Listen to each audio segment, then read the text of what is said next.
अगर आप हमारे चैनल से जुड़ना चाहते हैं तो सब्सक्राइब का बटन दबाएं और नोटिफिकेशन बेल को भी ऑन कर दें। ग्वालियर शहर के सभी धार्मिक स्थल 8 जून से खोले जाएंगे। दर्शनार्थियों को सोशल डिस्टेंसिंग का पालन करना होगा। जी हां, हम आपको बता रहे हैं, कोविड-19 की महामारी को देखते हुए संपूर्ण देश में लॉकडाउन के दौरान सभी धर्मों के धार्मिक स्थलों को भी बंद करने का निर्णय लिया गया था। प्रदेश सरकार द्वारा जारी नवीन दिशा निर्देशों के परिपालन में 8 जून से धार्मिक स्थलों को आम जनता के लिए खोला जा रहा है। धार्मिक स्थलों पर दर्शनार्थ आने वाले लोगों को संक्रमण की रोकथाम हेतु आवश्यक सावधानियां बरती जाना अनिवार्य किया गया है। जैसे कि धार्मिक स्थलों को आमजनों के लिए खोले जाने के निर्णय के परिपालन में शनिवार को कलेक्टर कार्यालय की सभा में सभी धर्मों के धर्मगुरुओं एवं गणमान्य नागरिकों की बैठक एसडीएम किशोर कन्याल की अध्यक्षता में संपन्न हुई। इसमें अतिरिक्त पुलिस अधीक्षक पंकज पांडे, संत कृपाल सिंह सहित धर्मों के प्रतिनिधि और विभागीय अधिकारी उपस्थित थे। बैठक में बताया गया कि शासन द्वारा नवीन आदेश के परिपालन में 8 जून से जिले के धार्मिक स्थल आमजनों के लिए खोले जा रहे हैं। धार्मिक स्थल प्रातः 5 से रात्रि 8 बजे तक खोले जा रहे हैं। धार्मिक स्थलों पर आने वाले अनुयायियों को मास्क पहनना अनिवार्य होगा। इसके साथ ही सोशल डिस्टेंसिंग का पालन भी सुनिश्चित किया जाएगा, क्योंकि ताकि संक्रमण एक दूसरे में न फैल सके। इस बात को ध्यान में रखते हुए सभी धार्मिक स्थलों पर प्रसाद आदि न चढ़ाया जाए तथा मूर्ति को भी लोग न छुएं एवं घंटा घड़ियाल भी न बजाएं। दर्शन लाभ लें, यह भी तय किया गया है कि एडीएम किशोर कन्याल ने कहा कि नोवेल कोरोना वायरस के संक्रमण को देखते हुए हम सभी को आवश्यक सावधानियां बरतना जरूरी है। थोक बाजार, बिल्डिंग मटेरियल संबंधित बाजार 7 बजे तक और रिटेल कारोबार 7:30 से बढ़ाना शुरू कर 8 बजे तक बंद करने पर सहमत है। व्यापारिक संगठन आज फुटकर व्यापारिक संगठनों के साथ हुआ मंथन। जो बाजार के संगठनों ने इससे पूर्व बाजार बंद करने का निर्णय लिया है, बाजार उसी अनुसार खुले और बंद होंगे। Madhya Pradesh chamber of commerce में कलेक्टर से मुलाकात कर दी जानकारी। प्रस्तावित मास्टर प्लान में भी सभी की भावनाएं शामिल होकर प्रस्तावित हो, यह कहना है Madhya Pradesh chamber of commerce committee का। प्रथम चरण में बिल्डर्स, आर्किटेक्ट, भवन समिति और ठेकेदार समूह के साथ हुआ मंथन में निकले बिंदु निर्धारित अवधि 30 जून को बढ़ाकर 31 अगस्त किया जावे। वर्तमान सड़क की चौड़ाई में कोई बढ़ावा न किया जावे। समय की जरूरत के हिसाब से लचीला बनाया जाए। मास्टर प्लान टीएनसीपी से प्रस्तावित शहर की नई सीमाओं के हिसाब से प्रस्ताव मांगा, उस पर चर्चा कराई जावे। कारखाने प्रतिनिधिजन जनप्रतिनिधियों के साथ अलग अलग चरणों में चर्चा के बाद एक आइडियल प्रस्ताव मास्टर प्लान सौंपेगी Madhya Pradesh chamber of commerce committee. 12वीं की परीक्षा कराने से मध्य प्रदेश में भी इजराइल जैसे हालात पैदा ना हो जाएं। विधायक प्रवीण पाठक ने लिखा, मध्य प्रदेश के मुख्यमंत्री को पद। ग्वालियर दक्षिण विधायक प्रवीण पाठक ने आगामी 9 जून से 12वीं बोर्ड की परीक्षाओं की घोषणा होने के बाद आज माननीय मुख्यमंत्री को पत्र लिखकर छात्रों के हितों में ध्यान रखते हुए जनरल प्रमोशन देने का निवेदन किया है।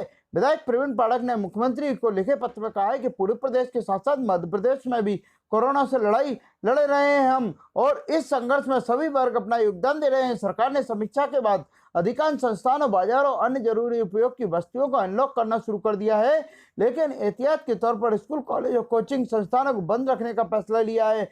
इन विषम परिस्थितियों में आपको छात्रों का विशेष रूप से ध्यान रखने की आवश्यकता है। इस संकट के समय में आप सरकार 12वीं के बोर्ड के छात्रों को परीक्षा के लिए बाध्य नहीं कर सकते। विद्यार्थियों के साथ खिलवाड़ किसी परिवार के चिराग को सदैव के लिए बुझा सकता है और इसकी नैतिक जिम्मेदारी बतौर मुख्यमंत्री आपको ही लेनी होगी। विधायक पाठक ने पत्र में कहा है कि इजराइल देश की घटना का भी आपके संज्ञान में लाना चाहता हूं। यहाँ सरकार की एक गलती, इजराइल के 7,000 से ज्यादा छात्र एवं उनके शिक्षकों के परिवार भुगत रहे हैं। आपसे अनुरोध है, इन बच्चों को कोरोना की टेस्टिंग किट के रूप में उपयोग ना करें। इजराइल की घटना की पुनरावृत्ति मध्य प्रदेश में ना हो, यह आपकी जिम्मेदारी है। विधायक पाठक ने आगे कहा कि मध्य प्रदेश में आपकी सरकार है कोरोना से संबंधित हर व्यवस्था को मुहैया कराने में नाकाम रही।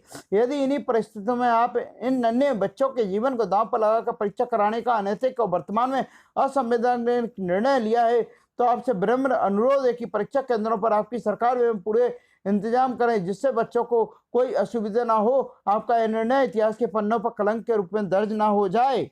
मध्य प्रदेश की सरकार ने वर्तमान परिस्थितियों को देखते हुए बहुत ही अनैतिक और असंवैधानिक फैसला लिया है, जो कि 12वीं के छात्रों के बिल्कुल भी हित में नहीं। उन्होंने ये तय किया है कि आने वाली 9 जून से मध्य प्रदेश के 12वीं के सभी छात्रों के विद्यार्थियों के एग्ज़ाम होंगे। अभी हाल ही में इजराइल में जो घटना हुई है, निश्चित तौर पर कोरोना जैसे महासंकट के समय में ऐसी घटना की मध्य प्रदेश में पुनरावृत्ति ना हो, इसलिए हमको विशेष रूप से ये ध्यान देने की आवश्यकता है कि इस संकट के काल में किसी भी घर का चिराग सरकार के अनैतिक और असंवैधानिक निर्णय के कारण ना बुझे। मैंने आज माननीय मध्य प्रदेश के मुख्यमंत्री श्री शिवराज सिंह चौहान जी को पत्र के माध्यम से अनुरोध किया है कि आपके द्वारा ये जो अनैतिक फैसला लिया है कि 12वीं के छात्रों का एग्ज़ाम जो 9 जून से शुरू होना है, इसको परिवर्तित किया जाए। इन सभी छात्रों को पूरे मध्य प्रदेश में जनरल प्रमोशन दिया जाए, जैसे कि और क्लासेस के लिए भी हम लोगों ने दिया है, और महाराष्ट्र सरकार ने भी ऐसे कई सारे साहसिक निर्णय छात्रों के हित में लिए। सरकार के सामने ऐसी कोई तकनीकी समस्या है कि उनको बहुत ही आवश्यक है इस प्रकार के एग्जाम कराना इस संकट के समय में, तो मेरी बहुत विनम्रता पूर्वक सरकार से गुजारिश है कि कोरोना के लॉकडाउन के समय में सरकार मध्य प्रदेश में हर एक व्यवस्था को देने में असफल रही है, चाहे वह किसानों के हित की बात हो, चाहे आमजन के हित की बात हो, चाहे मध्यम वर्गीय परिवारों को राशन वितरण की बात हो, हर मौके पे सरकार असफल रही है। मेरा बहुत विनम्रता से सरकार से गुजारिश है, मध्य प्रदेश के माननीय मुख्यमंत्री जी से गुजारिश है कि उन्हें छात्रों के हितों को ध्यान रखकर यदि परीक्षा कराना चाहते हैं तो उनको संपूर्ण व्यवस्था दी जाए, संपूर्ण सुविधा दी जाए, जिससे किसी भी घर का चिराग ना बुझे और उनका निर्णय इतिहास के पन्नों में कलंक के स्वरूप में दर्ज ना हो। मैं चाहता हूं कि यदि माननीय मुख्यमंत्री जी जनरल प्रमोशन 12वीं के छात्रों को देंगे तो निश्चित तौर पर आगामी भविष्य में और इतिहास में एक संवेदनशील मुख्यमंत्री के नाम से जाने जाएंगे। समय पर निर्माण कार्य पूरा न करने वाली निर्माण एजेंसी के अधिकारी को दिया जाएगा नोटिस। कलेक्टर ने जिला योजना समिति द्वारा स्वीकृत कार्यों की समीक्षा बैठक में दिए निर्देश। जिला योजना समिति के माध्यम से स्वीकृत कार्य समय सीमा में पूर्ण न करने वाली निर्माण एजेंसियों के अधिकारियों के विरुद्ध कार्रवाई की जाए। सांसद विधायक निधि से किए गए निर्माण कार्य को समय सीमा में पूर्ण करना एवं पूर्णतः प्रमाण पत्र प्रस्तुत न करने वाले अधिकारियों को कारण बताओ सूचना पत्र जारी करने के निर्देश दिए। कलेक्टर कौशलन विक्रम सिंह ने शनिवार को कलेक्ट्रेट सभा कक्ष में जिला योजना समिति के द्वारा स्वीकृत निर्माण कार्यों की समीक्षा की बैठक में यह निर्देश दिए हैं। जिला योजना समिति के कार्यों के साथ साथ जल संसाधन विभाग, विद्युत विभाग के कार्यों की भी विस्तार से समीक्षा की गई। बैठक में अपर collector Anup Kumar Singh, ADM TN Singh सहित जल संसाधन विभाग, विद्युत मंडल और जिला योजना समिति के अधिकारी उपस्थित थे। ग्वालियर सांसद विवेक सेजवलकर ने किया निर्माणाधीन तिलघना चेक डैम का निरीक्षण। 16 से अधिक गाँवों को मिलेगा सिंचाई के लिए भरपूर पानी। अब हम सुनते हैं ग्वालियर कलेक्टर कौशलन विक्रम सिंह का संदेश कोरोना के ऊपर। कौशलन विक्रम सिंह आज संबोधित कर रहे हैं ग्वालियर की जनता को।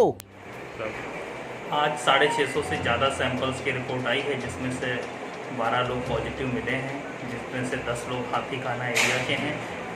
उस क्षेत्र में सभी लोगों से अपील है कि डिसिप्लिन बनाए रखें, घर के भीतर रहें, जब तक आवश्यक कार्य ना हो तब तक बाहर न निकलें।